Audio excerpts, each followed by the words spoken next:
मरणाच्या बाबतीत वशिलेबाजी चालत नाही. बाकी कुठेही वशिला लावा संतोषराव, इथं नाही चालत. मातुलो यस्य गोविंदम पिता यस्य धनंजय. अर्जुनासारखा वीर ज्याचा बाप होता आणि भगवान श्रीकृष्णासारखा मामा होता, त्याचाही भाचा मेला अभिमन्यू.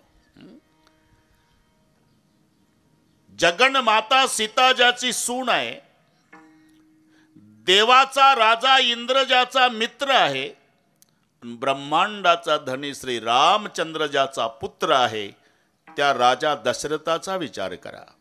4 पुत्र त्या दशरथा, अंतकाळी एकही नव्हता. 4 पुत्राचा बाप राजा दशरथ रात्री 12 वाजता मेला. पाणी सुमंत प्रधानानं पाजलं, पण एकही पोर पाणी पाजायला नव्हतं. जिथं देवाच्या बापाची ही अवस्था झाली, तर आपल्या पप्पाचा हिशोब कशात लावता. म्हणून जन्म झाला, मृत्यू ठरलेला आहे. आपण तिकडेच निघालो संभाजीराव. फक्त म्हणायचं असते मराठीमध्ये, मरण आलं. अरे येतच नाही, मरण कशाला येतं? ते आहे तिथेच आहे. ज्या पद्धतीनं, ज्या वेळेला, ज्या ठिकाणी, त्याच्यात कोणी बदल करू शकत नाही. पण मराठी भाषेत म्हणायचं असते मरण आलं. नाही तर आषाढीला नावऱ्याहून एसटी केली, 50 वारकरी बसले, ज्ञानोबा तुकाराम भजन करत 4-5 तासानं पंढरपुरात एसटी पोहोचल्यानंतर एसटी थांबली की मग उतरणारे एकमेकाला म्हणतात, उतरा पाटील, पंढरपूर आलं. अरे ते सोलापूर जिल्ह्यातच आहे, ते कशाला आलं? हे नावऱ्याहून गेलं, 6 तास गेलं, आणि तिथं गेल्यावर पुन्हा म्हणतं पंढरपूर आलं. तसं मरण आलं येतच नाही. ते 2030लाच आहे. जन्म 1950चा आहे. 30-50 कडे आलं नाही. आम्ही 80 वर्षे वाटचाल करून 30 पर्यंत गेलो. म्हणून जिथे मरण ठरलेलं आहे तिथपर्यंत आपल्या लक्षात नाही. आपण दररोज दररोज दररोज दररोज चाललोय कुठे? मरणाकडे. हा विचार करा. एक एक दिवसाने एक एक दिवसाने एक एक दिवसाने आपण मरण जवळ करतो. कारण जीवन ही नदी आहे. नदी म्हटलं की उगम आणि संगम 2 शब्द आहे की नाही?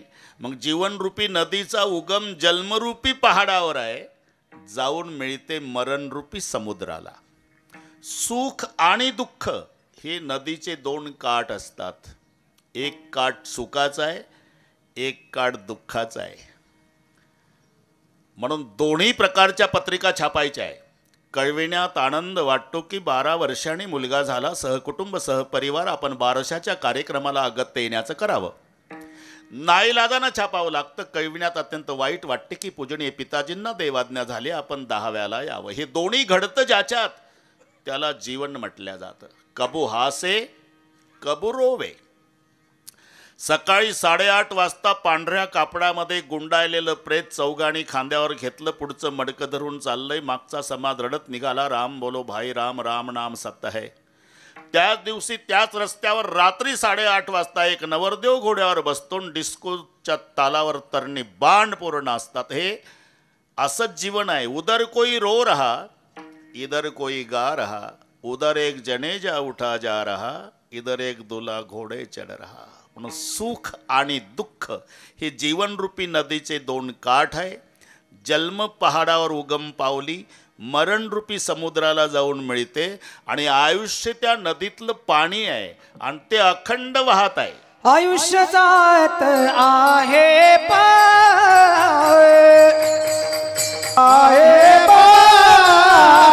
जपत से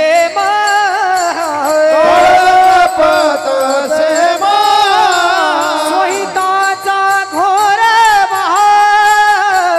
ध्यानी रहा श्रीहरीच्या. सोहिताचा घोर ध्यानी रहा श्रीहरीच्या. आयुष्य जात आहे पहा.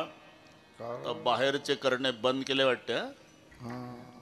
आता चाललं का नाही 1 नंबर असं पाहिजे. तुम्ही घोड नदीवाल्याचा विचार केला आणि इथले लोक तसेच. विठ्ठल विठ्ठल विठ्ठल विठ्ठल विठ्ठल विठ्ठल. आयुष्य जात आहे पहा काळ जपतसे महास्वहिताचा घोर वहा ध्यानी रहा श्रीहरीच्या. पिरिलब्ध पहिले रचा पाचे रचा शरीर. आधी रचना प्रारब्धाची आहे, नंतर रचना शरीराची आहे. बरं का संतोषराव, आधी प्रारब्ध नंतर शरीर. मानावंच लागेल तुम्हाला. जुनी मंडळी इथं बसलेली आहे, त्यांना तेव्हा विचार, ते इंग्रजाच्या काळातली गोष्ट. रेल्वे तेव्हा JCB नाही, विचारा त्यांना. आम्ही लहान लहान होतो महाराज, अजूनही सांगतात ते. गोऱ्या सरकारचं राज्य होतं. हा, मग ते गाढवावर माती, रेड्यावर माती, ते काळे काळे लोक तिकडचे कामावर भराव टाकला सरकारनं. आधी भराव, नंतर खडी, मग ती दाबली, त्याच्यावर रूळ टाकले. एक दिवस कोळशाचं इंजिन आलं, गोऱ्या साहेबानं हिरवा झेंडा दाखवला आणि भग भग भग भग करीत इंजिन दौंडवरून गेलं भिगवणला. जुनी माणसं सांगतात. म्हणजे आधी रूळ टाकले, मग गाडी धावली. बरोबर आहे ना? आधी रूळ आहे, नंतर गाडी चालती. तसं आधी प्रारब्ध आहे, नंतर शरीर आहे. आता मी असं विचारतो, कुठे कुठे रुळाला वळणं असतात ना, रुळाला वळणं आहे. ड्रायव्हर खूप हुशार आहे. आता ड्रायव्हरनं ठरवलं, असं 4 किलोमीटरचं वळण घेतल्यापेक्षा सरळ उसातून गाडी भिगवणला. त्याच्या बापान जाईल का आता? का आता वळण चुकवायचा प्रयत्न केला तरी वळण चुकत नाही, कारण गाडी रुळाच्या अधीन आहे. तसं आम्ही दुःख न भोगण्याचा प्रयत्न केला तरी दुःख चुकत नाही. शरीर प्रारब्धाच्या अधीन आहे. देह तव आहे प्रारब्धाधीन, देह तव आहे प्रारब्धाधीन, देह तव आहे प्रारब्धाधीन, देह तव आहे प्रारब्धाधीन, देह तव आहे प्रारब्धाधीन, देह तव आहे प्रारब्धाधीन, देह तव आहे प्रारब्धाधीन, देह तव आहे प्रारब्धाधीन. त्याचा मी काशीन बाबू भार, त्याचा मी काशीन बाबू भार. सर्व माझा काळ तुझिया चिंतन, सर्व माझा काळ तुझिया चिंतन. त्याचा मी काशीन बाबू भार, त्याचा मी काशीन बाबू भार. करो माझा काळ तुझिया चिंतन, करो माझा काळ तुझिया चिंतन. कारण देह तवा हे प्रारब्ध अधीन, याचा मी का सीन वाहू भार. आणि जे प्रारब्धात आहे त्याप्रमाणेच घडणार आहे, त्याच्यात कोणीही बदल करू शकत नाही. जे जे लिहिले प्रारब्धे, जे जे लिहिले प्रारब्धे, प्रारब्धे प्रारब्धे न चुके कर्म कधी, ते न चुके कर्म कधी, ते न चुके कर्म कधी, ते न चुके कर्म कधी. होणार सारखी बुद्धी, होणार सारखी, होणार सारखी बुद्धी, होणार सारखी बुद्धी. कर्म रेखा टळेना, कर्म रेखा टळेना, कर्म रेखा टळेना, कर्म रेखा टळेना. ऐसी प्रारब्धाची ठेव, ऐसी प्रारब्धाची ठेव, ऐसी प्रारब्धाची ठेव, ऐसी प्रारब्धाची ठेव, ऐसी प्रारब्धाची ठेव, ऐसी प्रारब्धाची ठेव, ऐसी प्रारब्धाची ठेव, ऐसी प्रारब्धाची ठेव. जे जे लिहिले प्रारब्धे, ते न चुके कर्म कधी, होणार सारखी बुद्धी, कर्म रेखा टळेना. ते न चुके कर्म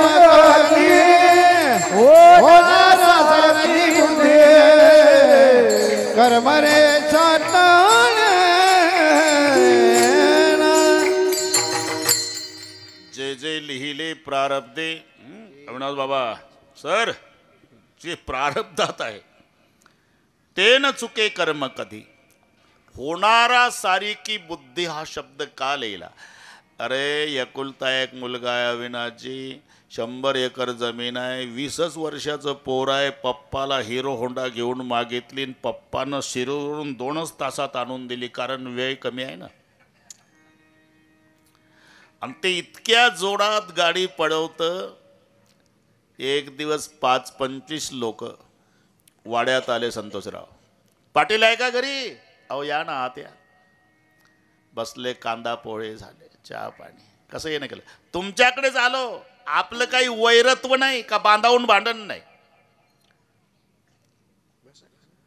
अहो तो तुमचा मुलगा गाडी चालवतो का हेलिकॉप्टर एक दिवस पोत्यात गुंडाळून आणावं लागेल पोत्यात बापाच्या डोळ्याला धारा लागल्या बरं का संतोषराव एकुलता एक मुलगा 100 एकर जमीन ठीक आहे सांगतो मी मुलाला त्या दिवशी मायबाप जेवले नाही हे महत्व मायबापाला कळतं लेकराला कळत नाही नाही जेवले संध्याकाळी मुलगा आला रात्री मायबापाला झोप नाही सकाळी पुन्हा त्यानं गाडीला किक मारली बसला गाडीवर मायबाप पुढे आले आईनं एक हँडल धरला आणि बापानं मुलगा बसला 20 वर्षाचा काही केलं नाही फक्त मायबापाचं रडणं सुरू झालं वाड्यापुढं मुलाला काही सूचना 20 वर्षाच्या का रडता मम्मी डॅडी का रडता मग तो हुंदके देऊन अहो का रडता अरे वैरी आहे का गाववाले 25 लोक काल आले होते डबडबल्या डोळ्यानं सांगत होते तुमचा मुलगा हेलिकॉप्टर पळवतो का गाडी एक दिवस पोत्यात आणावं लागेल म्हणे गुंडाळून पोत्यात हे ऐकल्यापासून तुझी आई जेवली नाही मी जेवलो नाही अरे 100 एकर जमीन आहे राजा अर्ध्या एकरात वाडा आहे एका खांबावर द्वारका आहे रे एकुलता एक आहे आम्ही तुझे मायबाप आहो तरी तुझ्या पाया पडतो पण गाडी हळू चालवत जा इथपर्यंत ठीक आहे हो आई हो बाबा असं म्हणून ते निघालं हळूच निघालं अविनाश महाराज आणि गावाच्या बाहेर आलं रोडला गाडी लागल्यावर पुन्हा 80 का तिकडनं एक ट्रक काष्टीहून 80 आलेली आहे विधी लिखित याची धडक निर्वीला ठरलेली आहे सगळ्या ग्रामस्थांनी पाया पडू द्या मायबापाने रडून विनवणी करू द्या तरी ते 80च्या कमी गाडी का पळवत नाही विधी लिखित मरण तिथं आहे तिकडून 80 ट्रक आलेली आहे हे 80नच गेलं पाहिजे तर तिथं मृत्यू ठरलेला आहे याला म्हणतात जरी गावकऱ्यांनी विनंती केली मायबापाने रडून सांगितलं तरी ते 80च्या कमी गाडी का पळवत नाही होणारा सारी की बुद्धी कर्म रेखाटणे ना होणारा सारी की बुद्धी कर्म रेखाटणे होणारा सारखी बुद्धी कर्म रेखाटणे होणारा सारखी बुद्धी कर्म रेखाटणे जे लिहिले प्रारब्धे जे लिहिले प्रारब्धे न चुके कर्म कधी न चुके कर्म होणारा सारखी बुद्धी कर्म रेखाटणे होणारा सारखी बुद्धी कर्म रेखाटणे होणारा सारखी बुद्धी कर्म रेखाटणे होणारा सारखी बुद्धी कर्म रेखाटणे जाते गाव आणि इकडे कुठं वेल्डिंग आहे वाटतं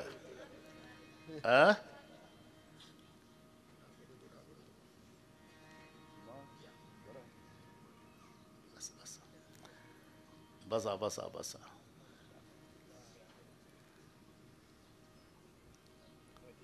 रामकृष्ण विठ्ठल विठ्ठल आला विठ्ठल हर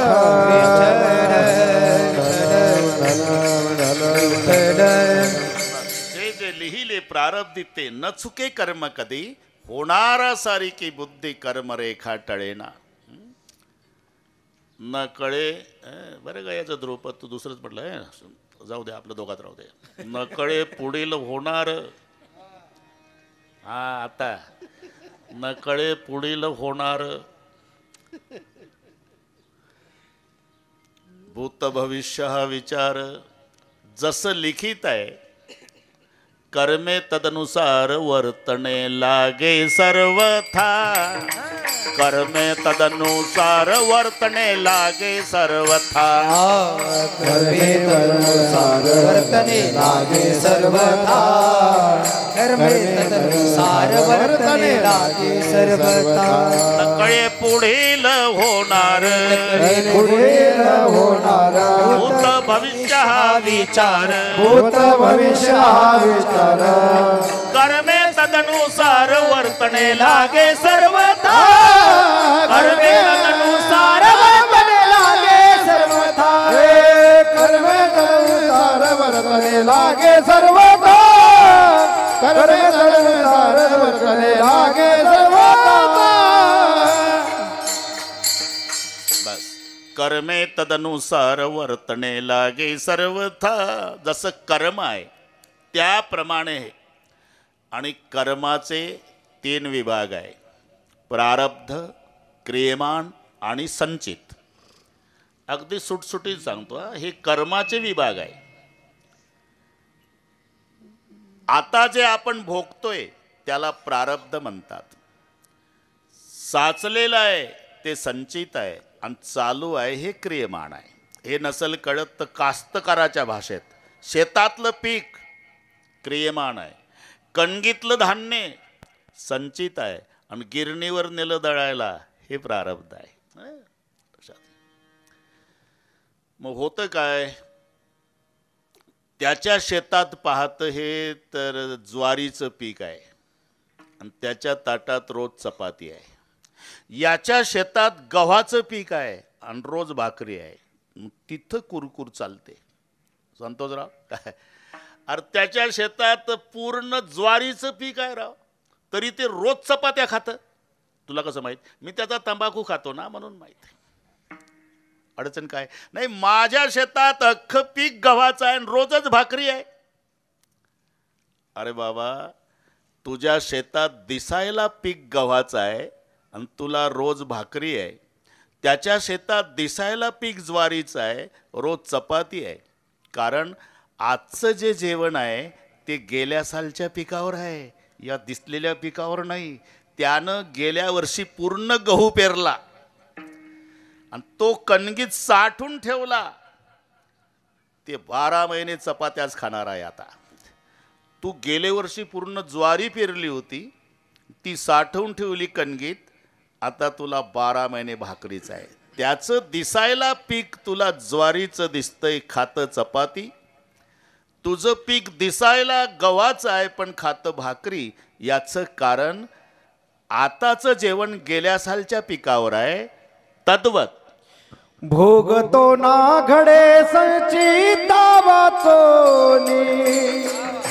भोगतो ना घडे संचिता वाचोनी. भोगतो ना घडे संचिता वाचोनी. भोगतो ना घडे संचिता वाचोनी. भोगतो ना घडे संचिता वाचोनी. भोगतो ना घडे संचिता वाचोनी. भोगतो ना घडे संचिता वाचोनी.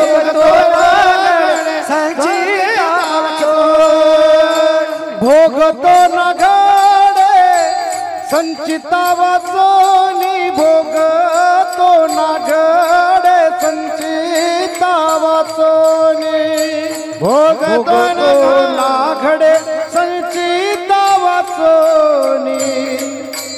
भोगतो ना घडे संचिता वाचोनी भोगतो ना घडे संचिता वाचोनी भोगतो ना घडे संचिता वाचोनी भोगतो ना घडे संचिता वाचोनी भोगतो ना घडे संचिता वाचोनी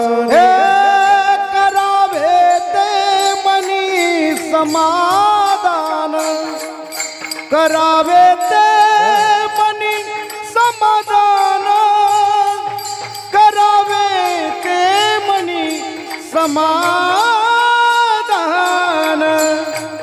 करावे ते मनी समाधान करावे ते मनी समाधान मनवोनी मनी मानून खेदू मनवोनी मनी मानून खेदू मनवोनी मनी मानून खेदू मनवोनी मनी मानून खेदू राम गोविंद वेल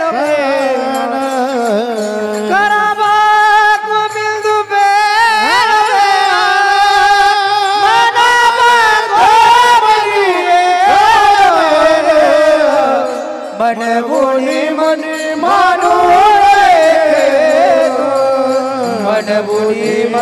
मानून खेदू मनवोनी मनी मानून खेदू मनवोनी मानून खेदू भोगतो न घडे संचिता वाचुणी जे जे लिहिले संचिती तेन चुके कल्पांती. आणि ते कोणाला चुकलं नाही, माणसाचा काय हिशोब लावता. अख्खा अभंग प्रारब्धावर नामदेवरायाचा बरं का अविनाश बाबा. कृष्ण साह्य पांडवासी आणि ते भोगेती नष्टचर्यसी साह्य केलिया हरिहरासी प्रारब्ध कोणासी टळेना. म्हणून माणसं सहज म्हणतात आम्ही नाही का बरे, आम्ही नाही बरे. कधी कीर्तन ऐकत नाही, कधी प्रवचन ऐकत नाही, कधी सप्त्यात भानगडीत नाही, कधी सप्त्याला वर्गणी देत नाही, देत असेल त्यालाही देऊ देत नाही, एकही तमाशा चुकवत नाही. तरी आम्ही एवढे सुखी का.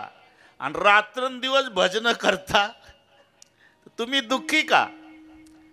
अरे भजन कशाला भाऊ, ज्याचं भजन करायचं आहे तो भगवान रात्रंदिवस त्यांच्या सोबत आहे.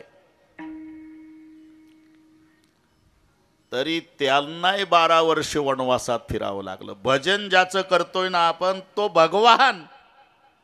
कृष्ण साह्य पांडवासी कृष्ण साह्य पांडवासी कृष्ण साह्य पांडवासी कृष्ण साह्य पांडवासी ते भोगे ते नष्टचर्यसे ते भोगे ते नष्टचर्यसे. हा ते भोगे ते नष्टचर्यसे ते भोगे ते नष्टचर्यसे साह्य केले हरिहरासी साह्य केले हरिहरासी साह्य केले हरिहरासी प्रारब्ध कोणासी टळेना प्रारब्ध कोणासी टळेना प्रारब्ध कोणासी टळेना प्रारब्ध कोणासी टळेना. ऐसी प्रारब्धाची ठेव ऐसी प्रारब्धाची ठेव ऐसी प्रारब्धाची ठेव ऐसी प्रारब्धाची ठेव ऐसी प्रारब्धाची ठेव ऐसी प्रारब्धाची ठेव ऐसी प्रारब्धाची ठेव ऐसी प्रारब्धाची ठेव. कृष्ण साह्य पांडवासी ते भोगीती नष्टचर्यसी साह्य केलिया हरिहरासी प्रारब्ध कोणासी टळेना. कृष्ण साह्य पांडवासी ते भोगीती नष्टचर्यसी साह्य केलिया हरिहरासी प्रारब्ध कोणासी टळेना. कृष्ण कृष्ण साहे पांडवासी ते भोगिते नष्टचर्यसी.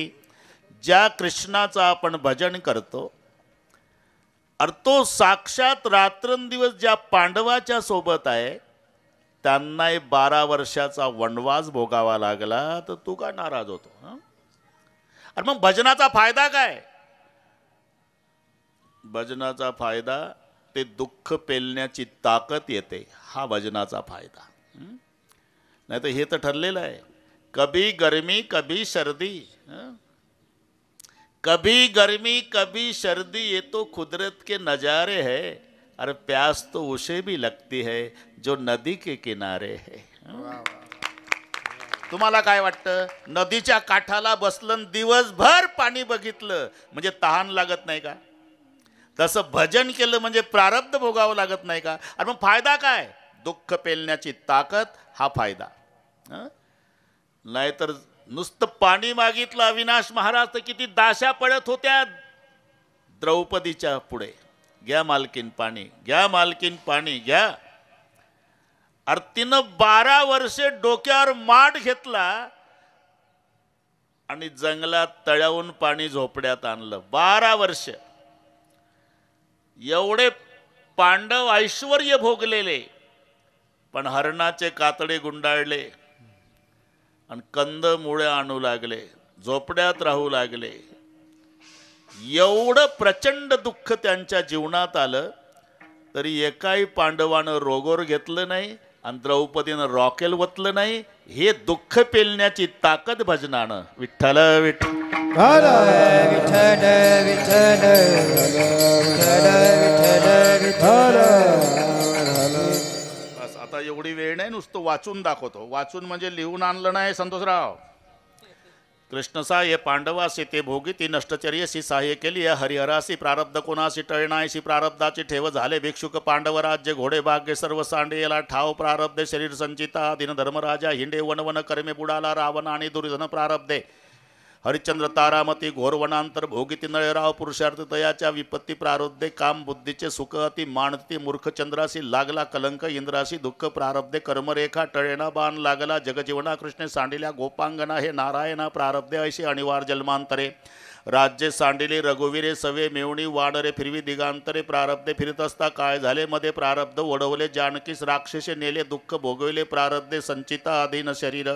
पूर्ण ब्रह्म रामचंद्र रघुपती विष्णूचा अवतार पाठी जन्मांतर नामा म्हणे. घरी गेल्यावर पाहून गेले हे सगळे. याच्यावर 2-4 कीर्तन होईल म्हणून नामा म्हणे कर्म रेखा नामा म्हणे कर्म रेखा नामा म्हणे कर्म रेखा नामा म्हणे कर्म देवादिका चुकेना देवादिका चुकेना देवादिका चुकेना देवादिका चुकेना देवादिका चुकेना देवादिका नामा माने कर्म रेखा देवादिका चुकेना देवादिका चुकेना देवादिका चुकेना नामा माने कर्म रेखा देवादिका चुकेना देवादिका चुकेना देवादिका चुकेना.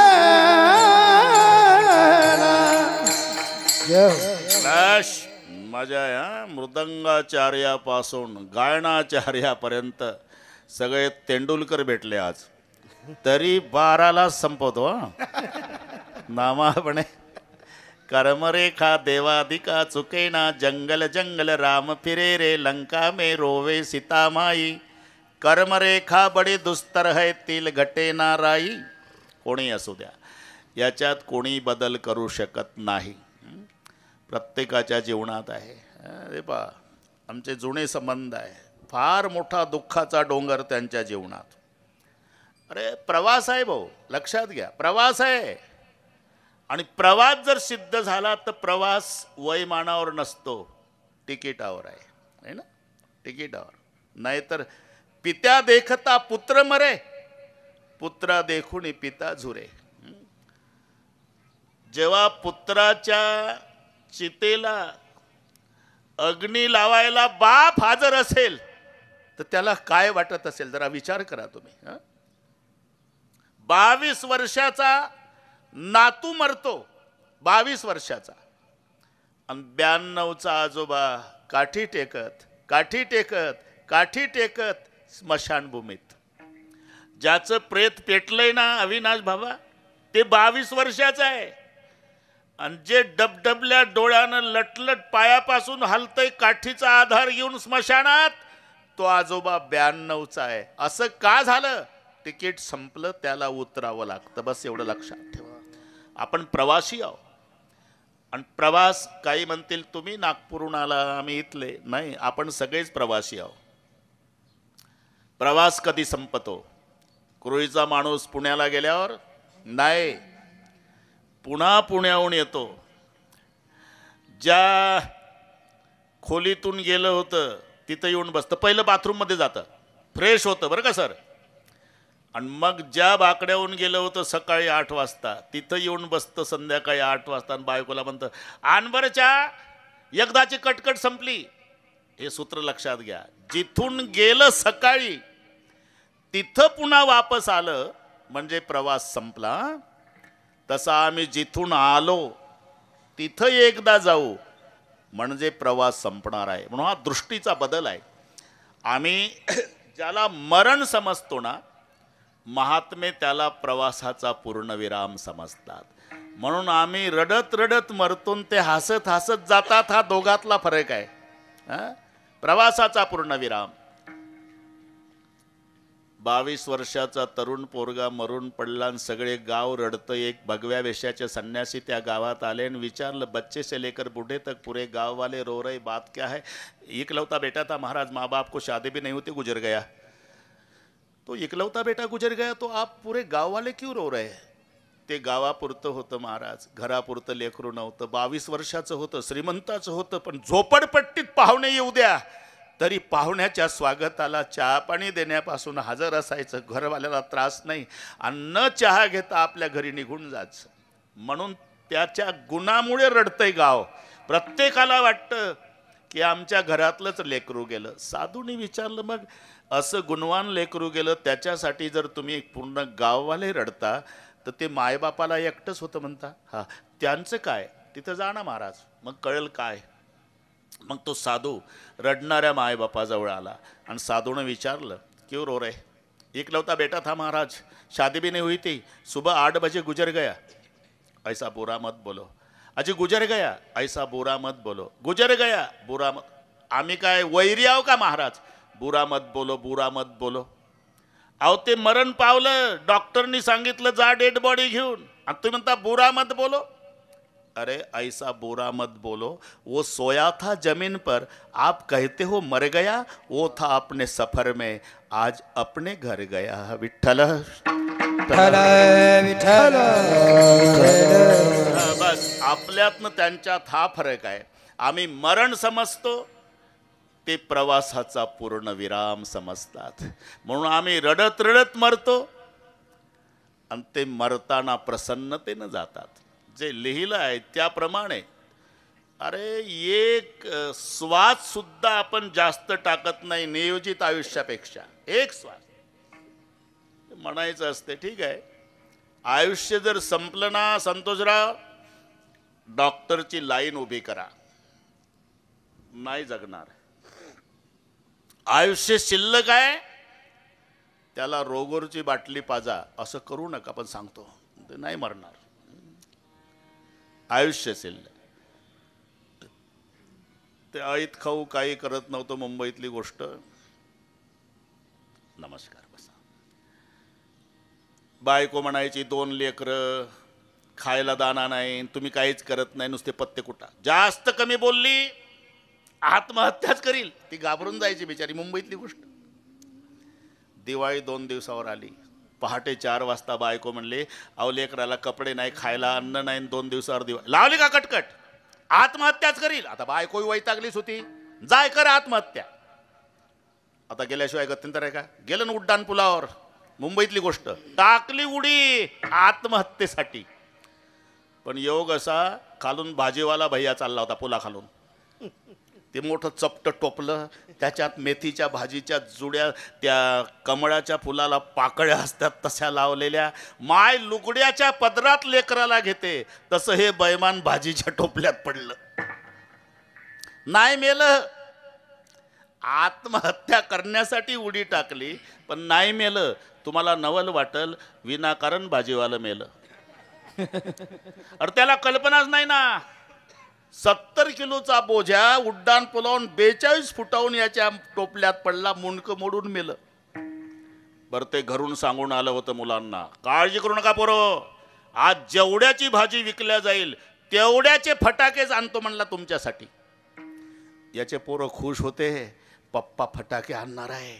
ते पुलाखाली मेलं. याची बायको खुश झाली, कटकट गेली, हे दुपारच्या जेवणाला वापस गेलं.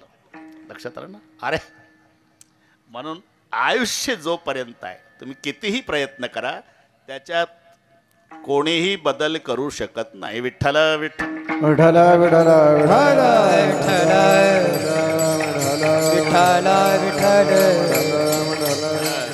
म्हणून हा प्रवास आहे, आपले लावलेले संबंध आहे. कोण कोणाच्या आधी उतरेल सर याची कल्पना आहे. कधी कोणाचं तिकीट कुठे संपतं तिथं त्याला उतरावं लागतं. हे लावलेले संबंध आहे. पिताजी कही पुत्र मेरा है, माताजी कही पुत्र मेरा है, ना माता का ना पिता का, ये जन्म देने का नाता है. भाई कहे बहन मेरी है भाई, बहन कहे भाई मेरा है, ना बहन का ना भाई का, ये तो रक्षाबंधन का नाता है. ससुरा कहे जावई मेरा है, सास कहे जावई मेरा है, ना सास का ना ससरे का, ये तो लड़की देने का नाता है. तो काया नगर का सौदागर, तुझे अपने वतन पे जाना है.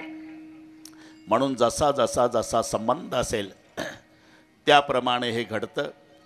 जे विधिलिखित आहे त्याच्यात कोणीही बदल करू शकत नाही. प्रमाण होऊन गेलं. नामा म्हणे कर्मरेखा देवादिका चुकेना. हे इथलेच महाराज असले पाहिजे.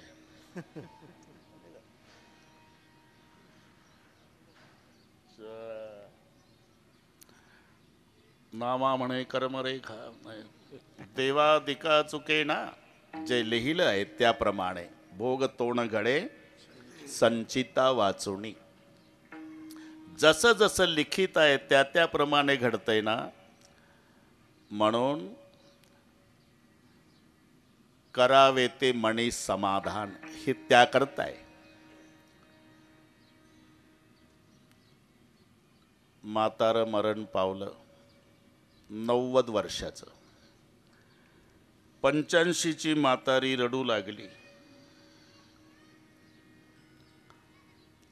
तिथे एक भगव्या वेशाचे महात्मे आले. का रडता आजीबाई? माझं पतिदेव मरण पावलं महाराज. पण त्याच्या आधी, मरायच्या आधी रडतच होती बरं का अविनाश महाराज. त्या महात्म्यानं नाकाला कापूस लावला तर कापूस उडत होता. थांबा ना, मेलं नाही ना. अहो मेलं नाही तरी रडता का? तिला वाटलं हा साधू आता माझ्या मालकाला मरू देत नाही. गप बसली बिचारी. अहो ते मेलच नाही तर कशाला रडता? 5 मिनिटांनी मेलं. म्हातारी जोरात रडू लागली. साधूने विचारलं आता का रडता? आता मेलं ना. मेलं मलाही कळतं पण आता का रडता? कमाल आहे महाराज, कोणी साधू केलं तुम्हाला? 10 मिनिटापूर्वी म्हणता अजून मेलच नाही तर का रडता, आणि आता म्हणता मेलं तर आता का रडता? तेव्हा मेलच नव्हतं म्हणून म्हटलं रडू नका. आता मेलं म्हणून म्हणतो रडू नका. म्हणजे आता माझा प्रश्न आजीबाई, तुम्ही किती वर्षे रडल्या? हे म्हातारं उठून बसल. महाराज आता मी रडू रडू मेली ना तरी मालक जिवंत होणार नाही. नाही ना. मग आता इथून पुढचं आयुष्य रडण्यात घालवण्यापेक्षा माझ्या नशिबात होतं तसंच घडलं असं समजून करावे ते मनी समाधान, करावे ते मनी हे समाधान करावे ते मनी समाधान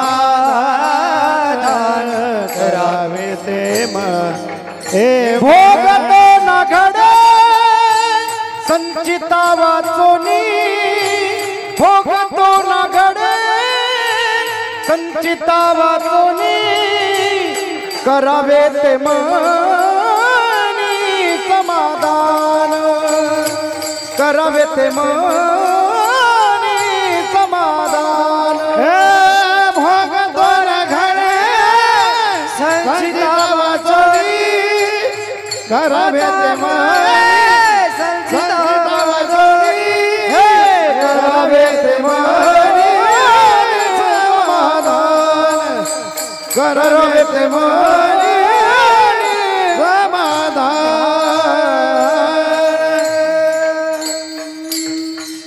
आता इथून पुढचं आयुष्य रडण्यात घालवण्यापेक्षा माझ्या नशिबात होतं तसं घडलं असं समजून करावे ते मनी समाधान. अजून पहिलं चरण चालू आहे, बरोबर करू सगळं. इथपर्यंत आलो. समाधान. अहो पण समाधान कशानं मिळेल? अरे समाधान काय दुकानात मिळतं का? एखाद्या हॉटेलचं नाव असू शकतं समाधान हॉटेल, आणि तेवढाच बोर्ड वाचून आमचे लोक जातात. समाधान दाबून खातात आणि बिल देताना समाधान बिघडून बाहेर येतात. कारण एका हॉटेलमध्ये गेला होता तर गुलाबाच्या फुलासारखा चेहरा होता, आणि आता बाहेर आला तर पार तोंड उतरलं. अरे एका जेवणाचं बिल 12 महिने माझे परिवारातले जेवले असते, एवढं एका जेवणाचं बिल. मग गेला कशाला? समाधान वाचून गेलो, मग बिघडून बाहेर आलो. समाधान दुकानात मिळत नाही. समाधानासाठी गरज आहे फक्त विचाराची. विचारा वाचून विचारा वाचून विचारा वाचून विचारा वाचून न पाविजे समाधान न पाविजे समाधान न पाविजे समाधान न पाविजे समाधान न पाविजे समाधान विजय समाधान विचारा वाचून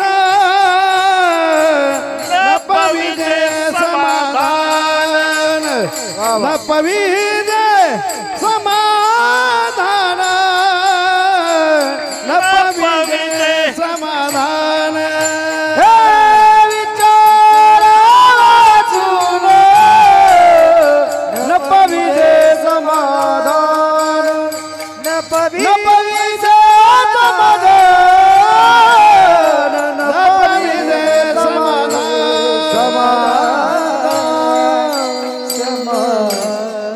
विचारा वाचून न पाविजे समाधान. समाधानासाठी गरज विचाराची आहे. मग विचार कसा करायचा? विचार तर प्रत्येकाचा चालूच आहे. विचार करीत नाही असा जीव शोधून सापडायचा नाही. इथं आलेली माणसं सुद्धा विचार करतातच ना, की घाई घाई आलो कीर्तनाला, कुलूप लावलं पण ओढून नाही पाहिलं, कधी लागते कधी लागत नाही, लागलं असेल का नाही, लागलं असेल का नाही, लागलं असेल का नाही, बसलं कीर्तनाला आणि विचार घरच्या कुलपाचा. कोण आहे बिगर विचाराचा? प्रत्येकाचा विचार चाललेला आहे. मग तरी समाधान का मिळत नाही? विचाराची पद्धत बदलली आपली. विचार उलट करायचा आहे. आई मरण पावली म्हणजे सर्वात मोठं दुःख आहे. कौन सी है वो चीज जो यहाँ नहीं मिलती, सब कुछ मिल जाता है लेकिन माँ नहीं मिलती. सर्व मिळे परंतु पुन्हा न मिळे आई. आई मरण पावली फार मोठं दुःख आहे. मग त्याला समाधान कसं मिळेल? आईचं प्रेत पडलेलं आहे, तिचं वय 75 आहे, लक्षात घ्या. आणि रडणाऱ्या मुलाचं वय 50 आहे. दुःख आहेच पण तिथेही त्यानं विचार करायचा आहे की पांडुरंगा 50 वर्ष झाले मला मायची संगती लाभली, ज्याची माय जन्म झाल्या झाल्या मेली त्याच्यापेक्षा मी केवढा भाग्यवान आहे, असा विचार आहे, तिथे समाधान आहे. विठ्ठल विठ्ठल विठ्ठल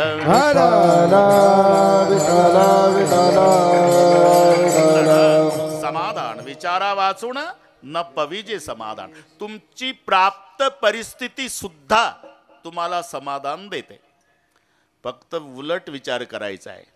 ज्याच्या पायात चपला आहे त्यानं सायकलवाल्याचा विचार केल्यावर समाधान बिघडतंय. मग त्याला समाधान कसं मिळेल? त्यानं अनवाणी चालणाऱ्याचा विचार करा की लगेच समाधान मिळतं की देवा हे पाय पोळत चाललं डांबरी रोडनं, तुटक्या का होईना चपला गरीबाला दिल्या तू, मी केवढा समाधानी. लक्षात असं. उलट ज्याचं कव्वेलाचं घर आहे ना त्यानं बिल्डिंगवाल्याचा विचार केला की दुःख आहे.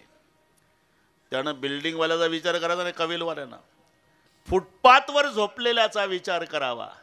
आणि मग सकाळी पांडुरंगाचे आभार मानावे की विठ्ठला हे रात्रभर रोडच्या काठाला बिना अंथरुणा पांघरुणाचं पडलं, अरे मी कोण्या जन्मात पुण्य केलं, मोडकं का होईना घर गरीबाला राहायला दिलं, असा विचार समाधान तिथे आहे. म्हणून भोगतो न घडे संचिता वाचुणी करावे ते म्हणी समाधान. आता दुःख आहेच बरे का. नंदिनी ताई असेल, योगेश भाऊ असेल, पल्लवी प्रियंका ताई असेल, दुःख आहे. आणि हे असंच असते, असंच आहे. याच्यावर पुन्हा कीर्तन होईल. जेव्हा चांगले दिवस येतात ना, ज्यानं कौतुक पाहावं ती कौतुकाची थाप निघून जाते. प्रत्येकाच्या जीवनात घडले, प्रत्येकाच्या. ते निरोप आला बरं का अविनाश भाऊ, निरोप आला नंदीग्रामात भरताला. आज रामचंद्र दुपारपर्यंत येणार आहे. आता केवढा आनंद असेल. 14 वर्षांनी रामचंद्र येणार. भरतजी पळत आले, आनंद आवरेना भावाला. आणि राजमहालाच्या बाहेर 14 वर्षांनी भरत पहिल्यांदा आला नंदीग्रामातून. सावत्र भावाचं सांगतोय. आणि राजमहालाच्या बाहेर उभं राहून आवाज दिला, माताजी माताजी. आई कौसल्यनं आवाज ओळखला, माझ्या भरताचा आवाज आहे. 14 वर्षे तपाला बसला, तो भरत कसा काय आला? म्हणून माय कौसल्या बाहेर आली. क्या हो बेटा? अभी भी संदेशा मिला है माँ. मेरे भैया, मेरे परमात्मा, मेरे उद्धारक, मेरे राजा, मेरे सरकार, मेरे भगवान रामचंद्र जी आज दोपहर तक अयोध्या में पधारने वाले हैं. हे भरताच्या तोंडून ऐकलं संतोषराव आणि मायचं रडणं सुरू झालं. तेव्हा भरतजी म्हणले, आई माझा भाऊ 14 वर्षांनी येतो.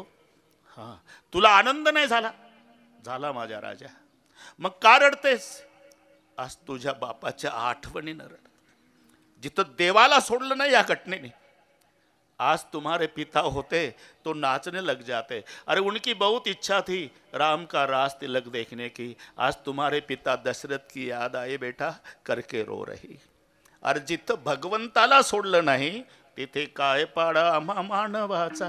आपण विचार करा. हे प्रत्येकाच्या जीवनात घडलेल्या गोष्टी आहे, ठरलेलं आहे. जेव्हा चांगले दिवस येतात, आता योगेश भाऊ खूप मोठे व्हा, सगळ्या तालुक्यात तुमच्या पाठीहून शाबासकीची थाप पडू द्या. पण प्रल्हादरावच्या शाबासकीत जे प्रेम आणि स्वाभिमान होता तो टाटा बिर्लाच्या शाबासकीत नाही, हे लक्षात ठेवा.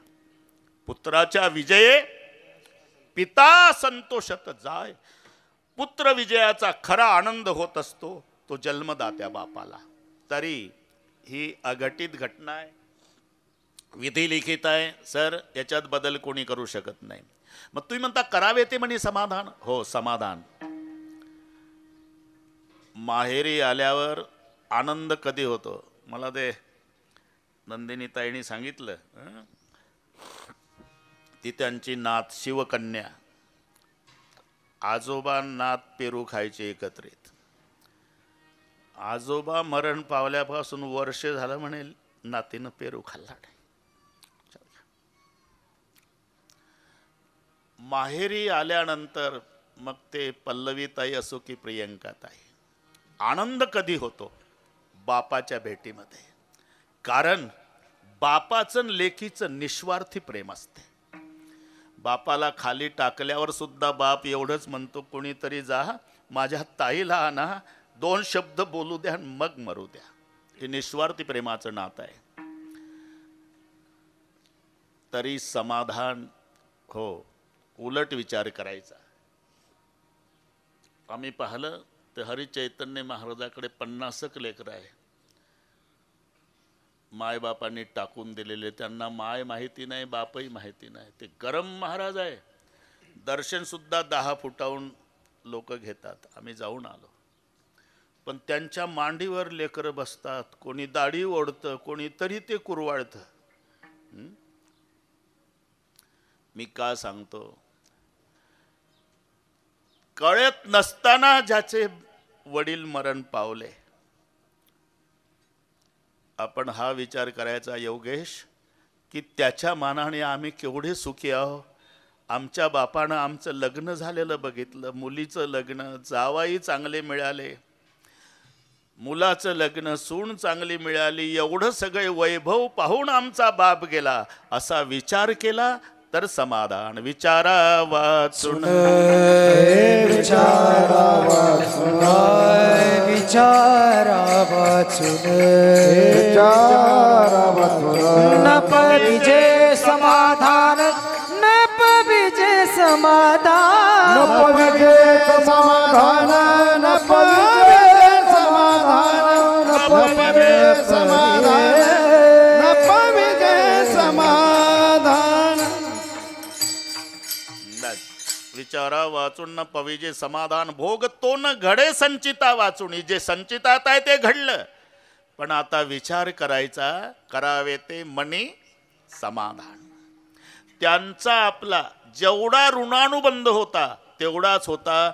ऋणानुबंध संपल्यावर ते निघून गेले, म्हणून दुसरं चरण. मन मनवोनी माने मानून खेद, मनवोनी माने मानून खेद, मनवोनी माने मानून खेद, मनवोनी माने मानून खेद, मनवोनी माने मानून खेद, मनवोनी माने मानून खेद, मनवोनी माने मानून खेद, मनवोनी माने मानून खेद.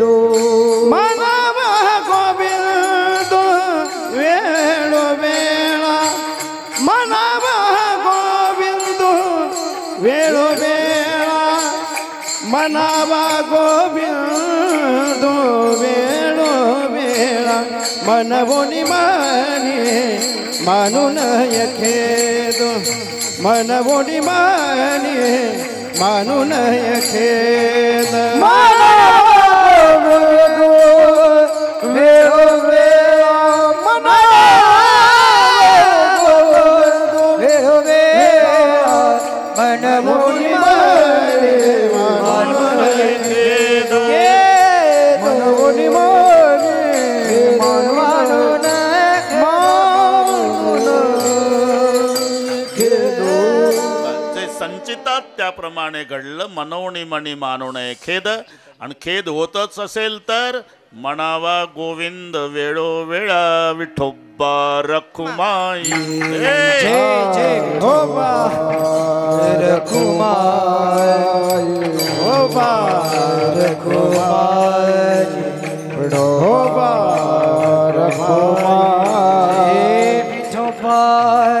रखुमाई, विठोबा रखुमाई, रखुमा जय जय विठोबा ढोबा रखुमा, रखुमा रखुआई विठोबा रखुमा, विठोबा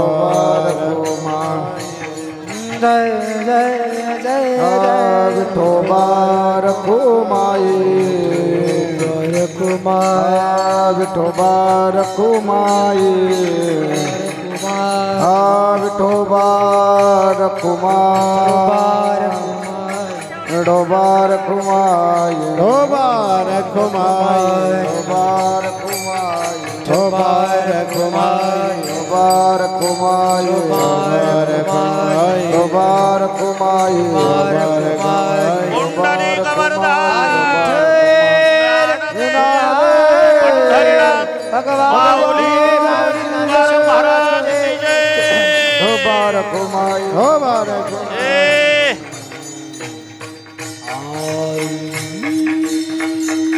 असं आता मोठे मोठे लोक आले साहेब बरोबर तरी 24 मिनिट आहे माझे अजून हं. करावे ते मनी समाधाना भोगतोणाकडे संचिता वाचुणे करावे ते मनी समाधान. जे संचितात आहे जे प्रारब्धाच आहे जे दैवात त्याप्रमाणे सगळे घडत असतंय. मनवणी मनी मानू नये खेद. आणि जर खेद होतच असेल तर उपाय सांगितला म्हणावा गोविंद वेळोवेळा.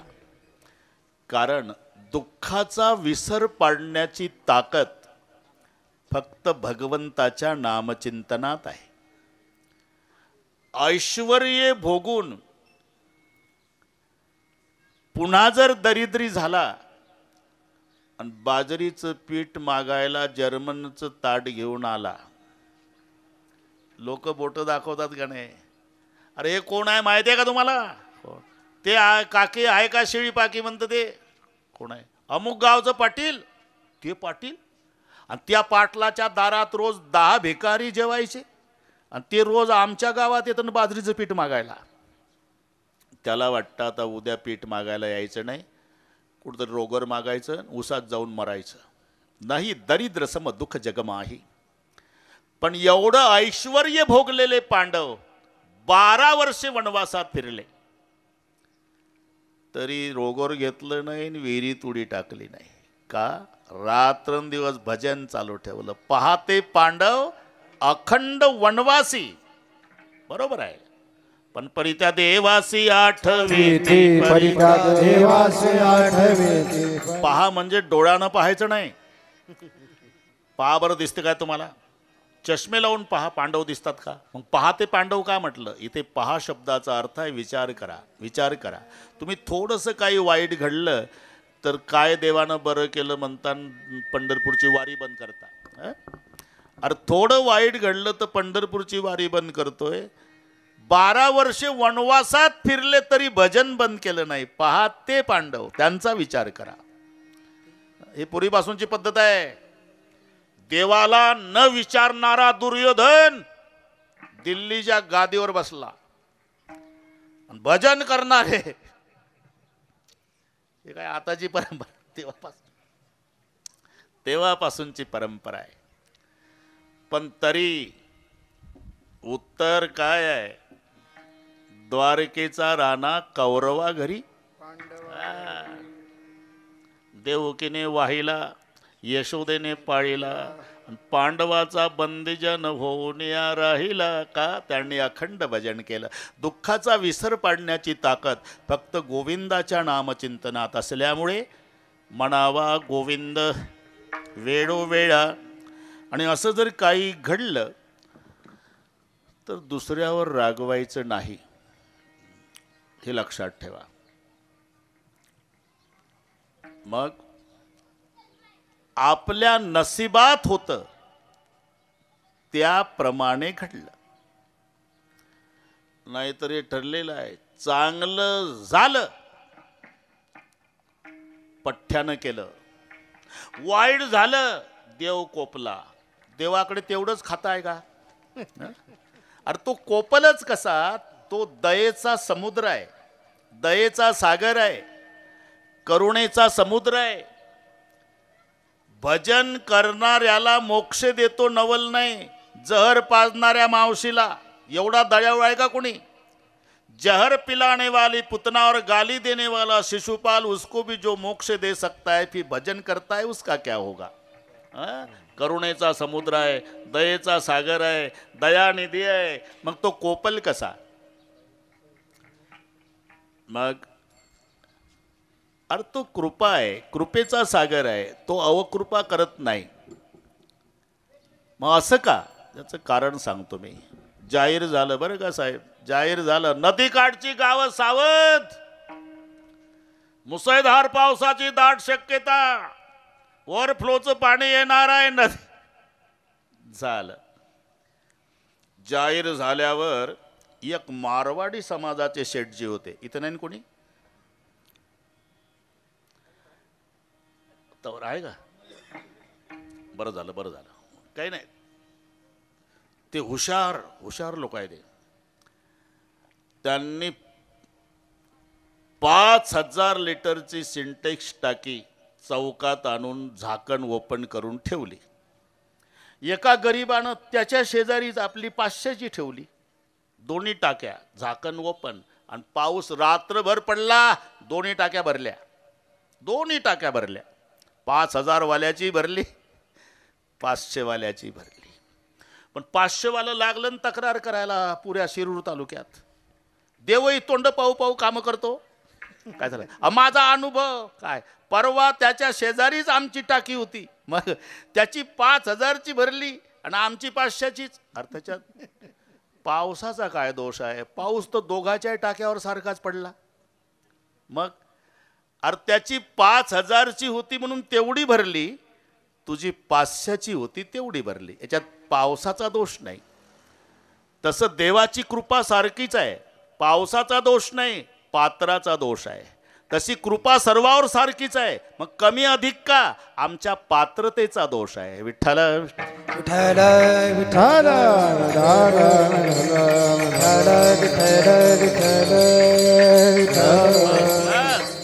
जसं असेल त्याप्रमाणे, जसे ते पात्र त्याप्रमाणे, तशी आमची पात्रता त्याप्रमाणे. म्हणून दुसऱ्यावर रागवायचं नाही. असं वाईट घडलं तर स्वतःच्या मनाला विचारायचं, मनासी पुसावे काय केले, मनासी पुसावे काय केले, मनासी पुसावे काय केले. असं हा ना, पुसा ना तुम्ही मनाला.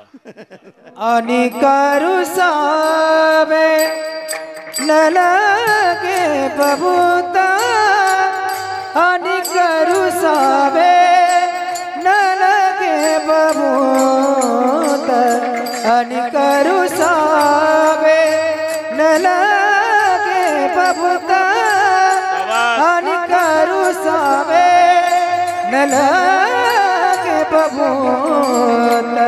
आणि करू सावे न लगे बहुता, आणि करू सावे न लगे बहुता.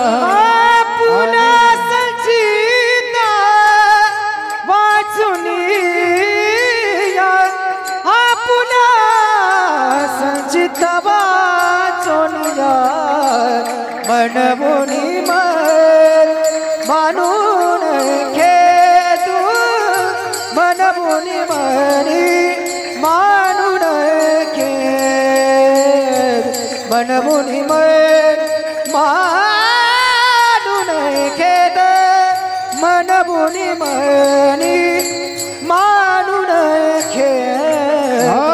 मनमुनी मनी मानून खेद, मनमुनी मनी मानून खेद.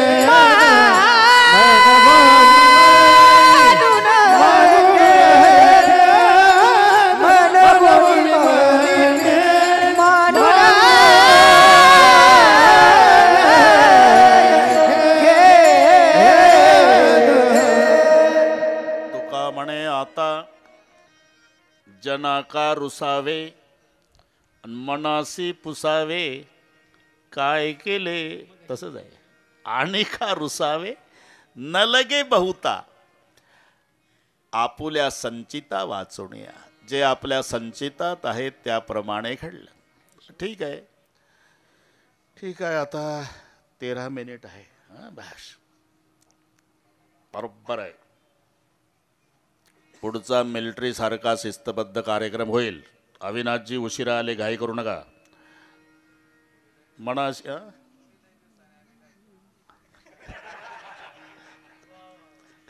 हे आमचे जुने संबंध आहेत 30-35 वर्षापासूनचे. त्यांचा हक्क काय बोलण्याचा. विठ्ठल विठ्ठल विठ्ठल विठ्ठल विठ्ठल.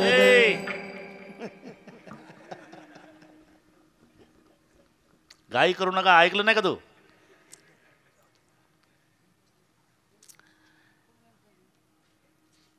त्याची एक पद्धत आहे. त्याच्यावर जबाबदारी टाकल्याशिवाय तो प्रकरणात लक्ष घालत नाही. युद्धरूपी नदीचं वर्णन आलं, सर्वांना पाठ आहे ते, तुम्ही फक्त सांगत नाही. युद्धाला नदी म्हटलेलं आहे. नदी म्हटलं की तिला काठ असतात, पाणी, त्याच्यात मगरी, मासे, सुसरी. महाभारत. बस बस बस आता थोडक्यात आला. आता महाभारतातली युद्धरूपी नदी, त्या नदीचे काठ दोन, एक भीष्म एक द्रोण. 11 औक्षणी सैन्य तिकडे, 7च औक्षणी इकडे. हे पूर्वीपासून फोडाफोडी आहे साहेब, फोडाफोडी. तोपर्यंत 9 औक्षणी सैन्य कौरवाकडे येऊन हजर होतं. पांडवाकडे 7 औक्षणी आलेलं होतं. आणि मद्रराज शल्य म्हणजे नकुल सहदेवाचा मामा, त्याची आई माद्री. आता हे वाढत थोडं राहिलं आता. ठीक आहे ठीक आहे. त्याची आई होती ना माद्री. त्या तिघाचा मामा एक न दोघाचा मामा एक. तिघ कोण? धर्म, भीम, अर्जुन. यांचा मामा कुंतीभोज राजा होता. आता हे नातेसंबंधाने वाढल कीर्तन, आणि ते म्हणतात चालू द्या. माद्रीचे 2, कुंतीचे 3. मग कुंतीचा भाऊ राजा कुंतीभोज, माद्रीचा भाऊ मद्रराज शल्य. मद्रराज शल्य नकुल सहदेवाचा मामा, आणि कुंतीभोज राजा धर्म, भीम, अर्जुनाचा मामा. याचं 2 औक्षणी सैन्य होतं मामाचं. तोपर्यंत फोडाफोडीसाठी सांगतो, तो तुमच्या कामाचा आहे तो. हा ना, ते चालू द्या म्हणलं मग तुमच्यासाठी सांगू. तोपर्यंत 9 औक्षणी सैन्य येऊन तयार होतं कौरवाकडे. पांडवाकडे 7 आलेलं होतं, आणि मामाचं सैन्य त्याच्याच बाजूने येणार होतं, म्हणून सारखं होणार होतं 9-9, जे 18 औक्षणी म्हणतो आपण. पण दुर्योधनाला कळलं, आणि त्यानं मामाचं सैन्य निघल्यापासून अशा व्यवस्था केल्या. व्यवस्था कळली ना तुम्हाला? ते बॉक्स वगैरे,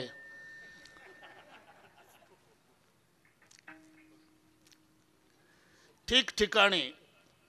त्याला माहितीच नाही ही व्यवस्था कोणी केली. मद्रास शल्ल्याला 2 औक्षणी सैन्य घेऊन निघाला.